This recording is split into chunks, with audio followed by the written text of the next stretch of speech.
AIMIM की तरफ से अपनी भूमिका रखेंगे और आशुतोष हमारे पॉलिटिकल एनालिस्ट इस चर्चा में शामिल होंगे। शिवम त्यागी, आज का सबसे बड़ा बयान मैं देख रहा था, अनुज चौधरी, अब प्रशासन भी कहने लगा है कि रंगों से अगर आपको दिक्कत है तो घर में बैठकर नमाज पढ़िए। क्या इसी तरीके से 2027 की तैयारी की जा रही है? संभल ही आपका अगली बार का मुद्दा बनेगा। क्या हम लोग ये मानकर चले कि काशी मथुरा ही नहीं तो संभल भी बाकी है? देखिए साहिल जी, मैं मानता हूं कि अनुज चौधरी ने जो बोला वो बिल्कुल सही कहा। उनकी जिम्मेदारी है, पुलिस की, प्रशासन की, सरकार की जिम्मेदारी है कि संभल में जो स्थितियां हैं वो शांतिपूर्ण रहें, वहां पर किसी तरह की कोई परेशानी ना हो। आमतौर पर आपने मुस्लिम समाज को ये कहते हुए सुना होगा, या इस बात पर देश में पहले भी कई बार जो है छोटी मोटी लड़ाइयां और फिर वो बड़ा रूप लेती हुई नजर आई कि किसी मुस्लिम भाई के ऊपर या किसी के ऊपर भी वो अगर होली का रंग गिरा तो उसके ऊपर सामाजिक तनाव हुआ। वो नहीं होना चाहिए। एक पुलिस के अधिकारी की क्या जिम्मेदारी है? वो सिर्फ इतना कह रहे हैं कि भाई अगर आपको रंगों से परहेज है, होली से परहेज है और आपको लगता है कि उस समय कोई दिक्कत है तो जहां पर भी ये रंग खेला जा रहा हो आप ऐसी जगहों से बचें। कोई भी सामाजिक सभ्य पुलिस ऑफिसर यही कहेगा, अनुज चौधरी ने वही कहा, इसमें क्या बुराई है? दूसरी एक और बात भी है कि उन्होंने ये भी कहा कि भाई तमाम ऐसी चीजें हैं, साथ साथ अगर हिंदू जो लोग हैं जो होली खेल रहे हैं वो भी किसी पर जबरदस्ती रंग ना डालें और इस चीज से बचें। अगर कोई भी इस तरह की चीजें करेगा तो सख्ती से कार्रवाई की जाएगी। खास तौर पर 24 नवंबर 2024 के बाद से संभल वो संभल नहीं रहा, स्थितियां बदली, समाज जागा। वहां पर खास तौर पर कोर्ट ने एक जो है सर्वे ऑर्डर किया। और मैं तो एक चीज कहना चाहता हूं कि जिस तरह की स्थितियां रही, जिस तरह से 1526 में आक्रांता दुराचारी बाबर ने वहां पर हरिहर मंदिर को गिराकर उसके ऊपर एक विवादित ढांचा बनाया, उसको लेकर विषय कोर्ट में है और आसपास की स्थितियां जो है मैं मानता हूं कि कहीं ना कहीं कुछ समय के लिए जरूर जो है विचलित हुई थी। उसको मेंटेन करने के लिए, उसको बेहतर करने के लिए पुलिस की जो शक्ति है वो जरूरी है। मनोज काका, आप भी इसी तरीके से देख रहे हैं इस पूरे मामले को? जो ईंट पत्थर फेंके गए थे उसी से वहां पर पुलिस चौकी बनाई जा रही है। अदालत कह रहा है अभी कि ये स्ट्रक्चर ऑफ डिस्प्यूटेड मस्जिद है, इसे ये मस्जिद नहीं है, ये डिस्प्यूटेड स्ट्रक्चर है। आपको याद होगा अयोध्या में भी यही कहा गया था। क्या 2027 की तैयारी है आज जो कहा जा रहा है कि ठीक है इसको कानून व्यवस्था की तरह देखिए? अनुज चौधरी ने अपना काम किया हुआ है, वो दुखद है। और किसी भी समाज, किसी भी प्रांत के लिए और किसी भी मुल्क के लिए, चूंकि जिन लोगों की जान गई वो हमारे ही नागरिक हैं। जिस एक सीओ को इतना महिमा मंडन किया जा रहा है, एक जिस डिप्टी एसपी का इतना महिमा मंडन भारतीय जनता पार्टी करती है, उसके भाई भारतीय जनता पार्टी से ही 2 बार प्रमुख हैं, उनका राजनीतिक कनेक्शन है। तो भारतीय जनता पार्टी एक सीओ का नहीं बल्कि एक अपने राजनीतिक व्यक्ति के को बढ़ावा देने के लिए इस तरह का प्रोपोगंडा चला रही है। और कौन नहीं चाहता कि उत्तर प्रदेश में शांति रहे? और शांति क्या सिर्फ एक वर्ग को, एक अपने नागरिकों के ही एक वर्ग और समूह को धमका करके उन्हें भय में डाल करके शांति रखी जाएगी? अभी इसी उत्तर प्रदेश सरकार को देश की सर्वोच्च न्यायालय ने इसी उत्तर प्रदेश सरकार को कहा है कि इलाहाबाद में जिस एक अधिवक्ता का और 4 अन्य लोगों को आपने घर गिरा दिया, उनसे उस घर को बनवाइए। तो जो सरकार हर तरह के अन्याय को और बुलडोजरी अपने तानाशाही अहंकार को न्याय मानती हो, अब उस मुख्यमंत्री से आप अमन चैन की क्या उम्मीद कर सकते हैं? जिस मुख्यमंत्री ने इस उत्तर प्रदेश की महान सदन में, उत्तर प्रदेश की सदन में पिंटू महारा ऐसे व्यक्ति का उन्होंने प्रशंसा पत्र पढ़ दिया जो हिस्ट्री सीटर है इलाहाबाद का। तो ये इस तरह के मुख्यमंत्री जिनको उर्दू से इतनी नफरत है लेकिन कमबख्त शब्द से उनको बहुत मोहब्बत है, जो अपना जवाब भी, जिनको ये पता ही नहीं है कि हिंदी का किस तरह से प्रादुर्भाव हुआ इस हिंदुस्तान में।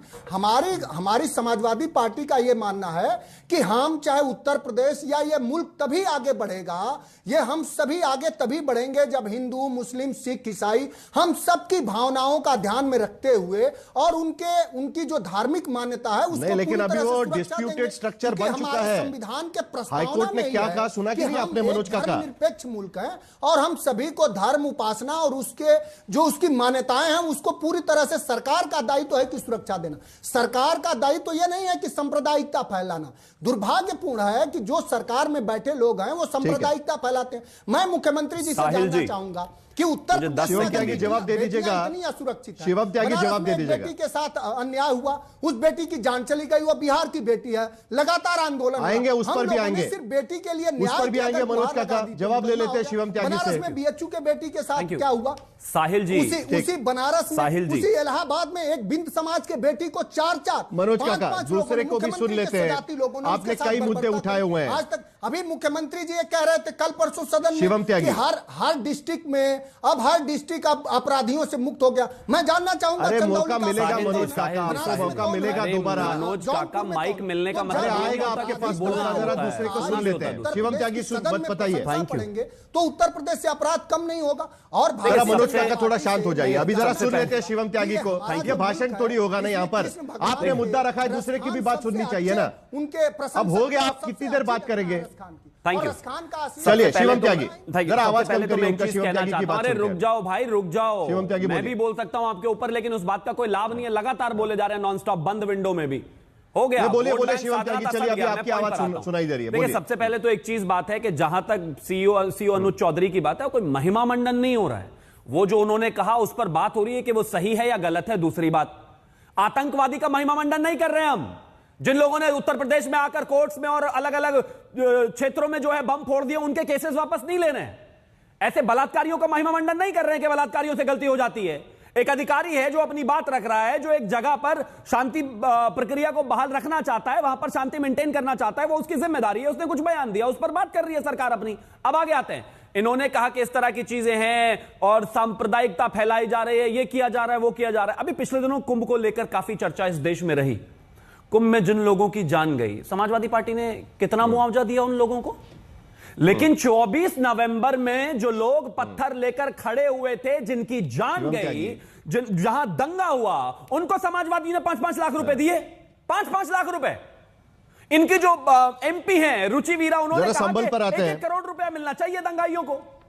मतलब दंगाइयों को पैसे भी देंगे, सब कुछ देंगे। कितना दिया? लेकिन क्या ये कहना सही होगा क्या शिवम त्यागी? क्या ये कहना सही होगा क्या शिवम त्यागी? ये कहना सही होगा क्या कि 2027 का रास्ता संभल से होते हुए जाता है? मैंने जो शुरुआत की थी, बिल्कुल सिर्फ नहीं। काशी मथुरा नहीं, संभल भी बाकी है आपके लिए। बिल्कुल नहीं, वहीं से जाएगा ना आपका रास्ता। मैं तो एक चीज कहना चाहता हूं 900 साल से एक जगह हमारे हरिहर मंदिर पर एक विवादित ढांचा बनाकर चला गया एक जाहिल मुगल। तो क्या करें? मतलब उसको बना रहने दे क्या? लेकिन फिर भी हम उसमें सांप्रदायिकता का सहारा नहीं ले रहे हैं, लड़ाई नहीं कर रहे हैं, किसी को पत्थर नहीं मार रहे हैं, जबरदस्ती वहां पर कोई वॉर रेज नहीं कर रहे हैं। कोर्ट के थ्रू जा रहे हैं। कोर्ट ने एक सर्वे ऑर्डर किया, कोर्ट ने कहा कि वहां पर सर्वे होना चाहिए, कोर्ट जो भी निर्णय देगा सर्वमान्य होगा। आरिफ हुसैनी जी, ऐसा 2027 से अदालत के रास्ते से हो रहा है। 1947 खासतौर पर 52 के बाद इस देश में कितने चुनाव हुए? आरिफ हुसैनी जी, हाँ, ये एक हिंदू जन जागरण का विषय जरूर है। मैं मानता हूं कि लोगों की आस्था है और उसका सम्मान होना चाहिए। हिंदू जन जागरण का विषय आरिफ हुसैनी जी, चुनाव से कोई लेने देना नहीं है। लेकिन अदालत पहले कह चुका है कि अब ये डिस्प्यूटेड स्ट्रक्चर है। परसों ही हाईकोर्ट ने ये मान लिया है बात, स्ट्रक्चर ऑफ डिस्प्यूटेड मस्जिद।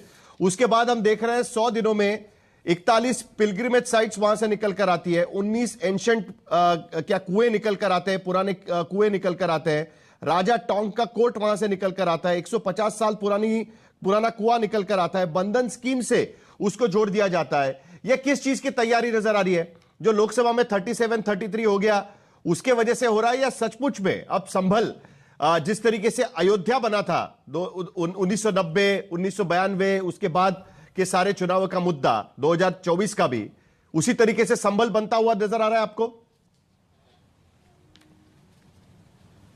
देखिए सर, जब से बीजेपी शासन ये सत्ताओं में आए हैं, इनका काम है सिर्फ नफरत को बढ़ाना, देश के अंदर हिंदू मुसलमान करना, देश के अंदर मंदिर मस्जिद के इश्यूज को उठाना। मुझे आप बताइए कि वर्षिप एक्ट 1992 का बन चुका है, और 1992 का वर्षिप एक्ट बनने के बाद भी इस तरह के गवर्नमेंट की तरफ से बयान आता रहा, संसद में खड़े रहकर और पार्लियामेंट में खड़े रहकर, असेंबली में खड़े रहकर इनके बीजेपी के मंत्रियों का और उसी के साथ साथ खुद चीफ मिनिस्टर का कह देना, ये खुद संविधान के बाहर की बात कर रहे हैं। बड़े दुर्दैवी की बात है कि अगर हाईकोर्ट ऐसा कर रहा है कि वहां पर जो डिस्प्यूटेड लैंड है बता के, देखिए एक धार्मिक स्थल वहां पर खड़ा हुआ है, जहां पर इबादतें हो रही है, जहां पर एक मस्जिद है, और बीजेपी को सिर्फ काम कुछ भी नहीं रहा है। आप उत्तर प्रदेश के अंदर देखिए, विकास दुबे के वक्त में वहां पुलिस की मुखबिरी कर रही है, पुलिस को ठोक रही है। उत्तर प्रदेश का सियासी ताना बाना पूरा चरमराया हुआ है।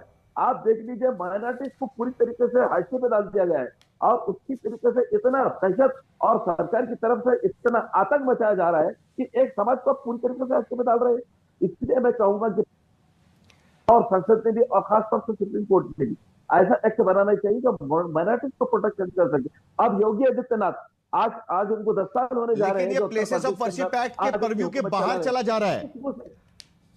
ऐसा है ऐसे नहीं जा सकते साहब। जो मैं कह रहा जो हूं कि क्यों जा रहा है? प्लेसेस ऑफ जब वर्शिप एक एक्ट के बाहर एग्जेम्पशन में चला जा रहा है। एंशिएंट मॉन्यूमेंट जो अंडर एएसआई के अंडर आता है उसके अंदर चला जा रहा है पूरा, क्योंकि आज हाईकोर्ट बोल रहा है कि ये डिस्प्यूटेड स्ट्रक्चर बन नहीं गया जा करके। सकता, बिल्कुल नहीं जा सकता, बिल्कुल नहीं जा सकता। वर्शिप एक्ट के अंदर खुले तौर पे कहा था कि बाबरी मस्जिद के अलावा कोई भी इश्यू हो जो 1947 से पहले धार्मिक स्तर था, उसकी वही रूपरेखा रखी जाएंगी, उसका वही मान सम्मान होगा। सर, जरा उसके exemption बावजूद पढ़ लीजिएगा। मुझे 10 सेकंड दीजिएगा। और इसलिए उठाया जा रहा है कि